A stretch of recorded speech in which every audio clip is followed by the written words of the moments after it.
Olá, eu sou Jaqueline Paiva, professora de Biologia da Escola Israel Leocádio Vasconcelos. E hoje eu vou gravar um vídeo falando sobre a água. A água, ela é uma molécula que está em grande quantidade, fazendo parte da constituição química dos seres vivos.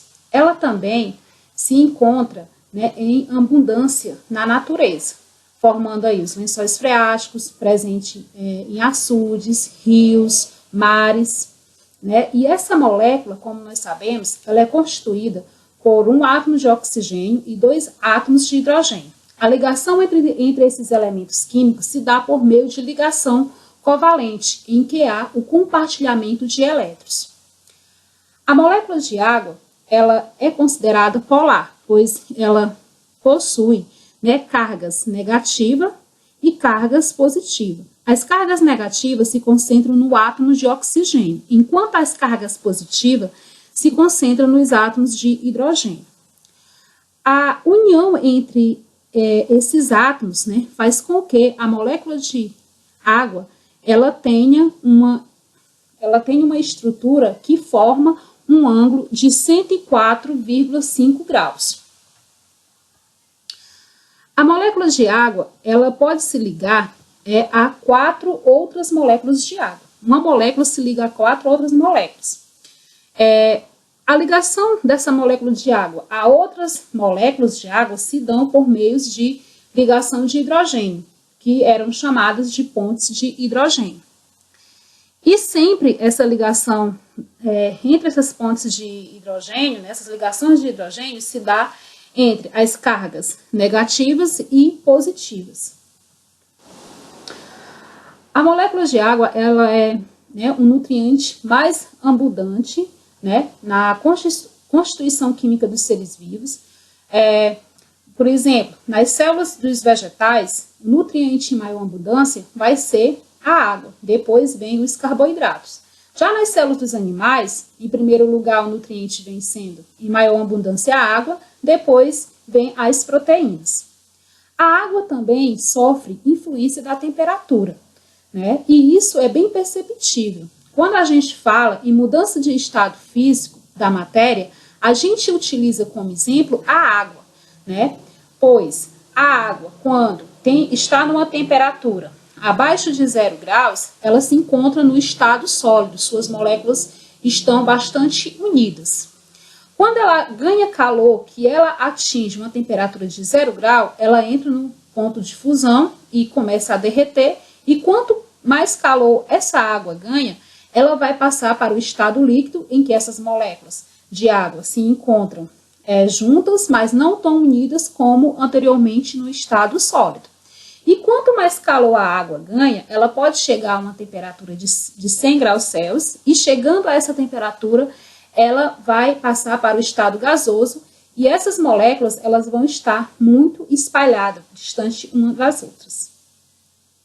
A água também ela é considerada o solvente universal, pois ela consegue dissolver várias substâncias nela.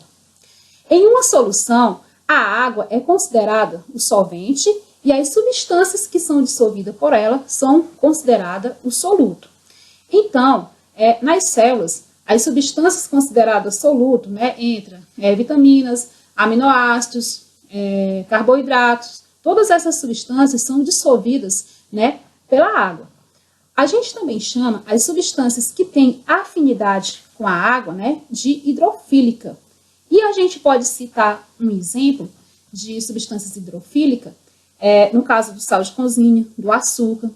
Já as substâncias que não têm afinidade com a água, a gente chama de hidrofóbicas. E a gente pode citar o caso de óleos e gorduras. A água participa das reações químicas. Todas as reações químicas que ocorrem dentro de nossas células, no nosso organismo, vai ocorrer em um meio aquoso. A água também possui um alto calor específico. O que isso quer dizer? Que 1 grama de água precisa de uma determinada quantidade de calor alta para poder ocorrer mudança nessa temperatura dessa água, para poder aumentar 1 grau Celsius. Vamos utilizar um exemplo hipotético. Imaginamos que eu tenha uma barra de ferro e uma vasilha com água, e eu leve a uma mesma temperatura, eu submeta, né, a uma mesma temperatura.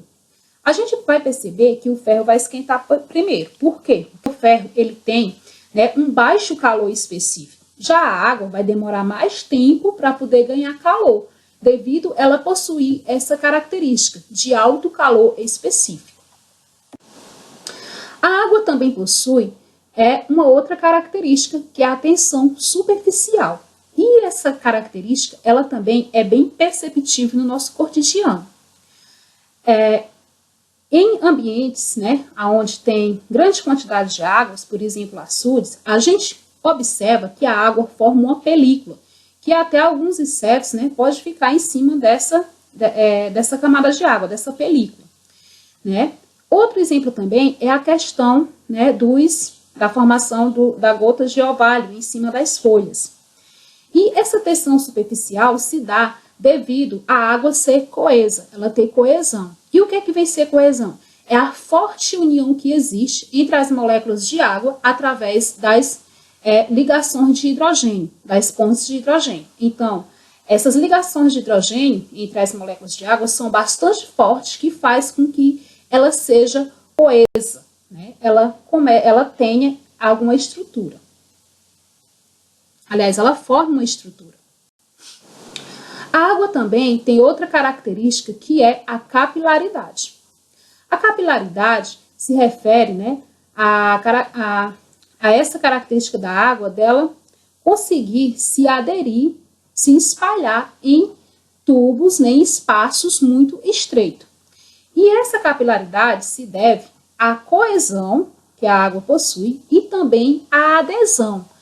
A coesão, como eu já falei anteriormente, está relacionada à forte ligação que existe entre as moléculas de água, né, por meio de pontes de hidrogênio, né, e a adesão é a capacidade que a água tem de se espalhar, de se aderir em outra superfície ou em outra substância que seja hidrofílica, que tenha afinidade com a água. Então,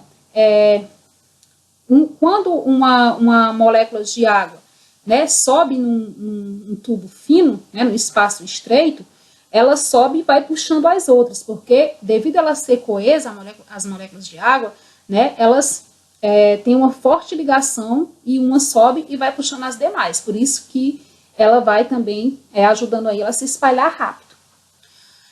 Essa questão da capilaridade, né, ela é muito importante para os vegetais, pois as árvores de grande porte, como a gente sabe, ela absorve água por meio das raízes. E na sua estrutura, essa árvore vai ter, né, os vasos que são chamados de xilema. E a água, ela vai sair das raízes e chegar até a copa por meio dessas estruturas, que é o xilema, que são vasos muito finos. E devido à capilaridade da água, né, é que a água vai sair das raízes e chegar até as células, né, das folhas que formam a copa dessa árvore, né, devido a essa característica da capilaridade, da água ter coesão e adesão, pois os vasos xilema, a estrutura dele, na sua estrutura, né, eles vão ter afinidade com a água, eles vão se aderir com a água, e devido a ser fino, essas moléculas vão passar, né, passar rapidamente, né, nesses vasos. A água também participa das reações químicas, né? Então, imaginamos aqui no exemplo que eu tenho duas moléculas de glicose, né, 2 açúcares. Então, esses açúcares, eles são monossacarídeos, eles vão se unir para formar ligação glicosídica. Quando eles se unem, uma molécula de glicose, né, vai perder um hidrogênio e a outra perde este grupo hidroxila, formando aí uma ligação glicosídica, passando a ser um disacarídeo, como por exemplo aqui, né, vai ser a maltose.